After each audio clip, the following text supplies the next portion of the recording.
The mega textile push explained. In 2021, the town of Tiruppur in Tamil Nadu exported 30,000 crores rupees worth of textile products. In 1985, it exported a mere 15 crores rupees. In short, Tiruppur's textile sector has grown by a staggering 23% annually every year for the past 37 years. In fact, this growth story is so astounding that they now contribute over 50% of India's textile exports. And this got the government thinking, could it replicate Tiruppur's success in other parts of India? So a year ago, the government decided to do something drastic.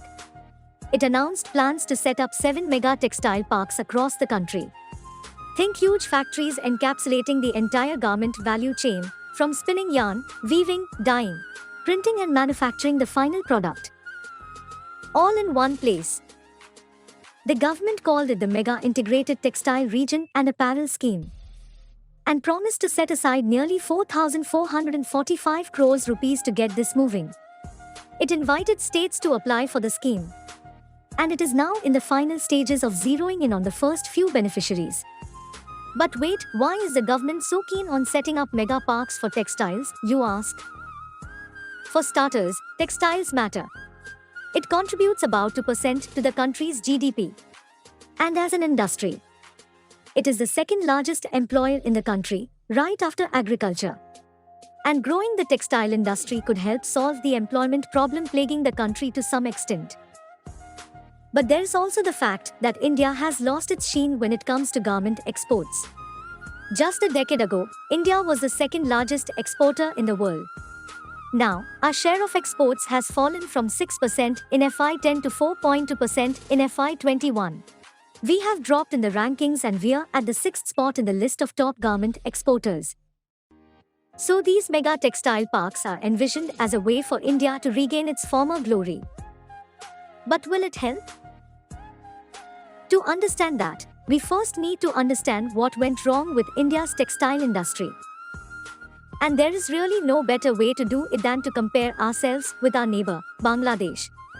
See, over the past decade, countries like Bangladesh have raised ahead in garment manufacturing. And they have done this primarily due to a lower cost structure. Look at labor, for instance. A couple of years ago, a report showed that the average monthly wage for a worker in India's garment factories stood at 10,000 rupees, while Bangladeshi workers only earned half that sum. This is an exploitative practice, but it also means that apparel companies would much rather ship textile products from Bangladesh as opposed to India. But it's not just about the cost structure.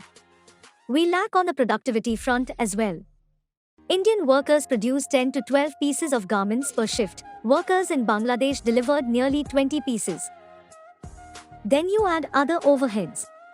Power tariffs in India are 30–40% higher than that in Bangladesh. This also feeds into the final cost that garment manufacturers quote. There is also the cost of freight. For instance, this is how the typical textile value chain in India works. You have cotton that's primarily grown in Gujarat and Maharashtra, which is then sent to Tamil Nadu. Here, the cotton is spun and shipped back to processing units in Rajasthan. And then the processed fabric makes its way to factories in NCR, Bangalore, and Kolkata. And finally, export-ready products are packed and dispatched to the ports in Mumbai and Kandla. It's like in India too, with cotton crisscrossing every part of the country.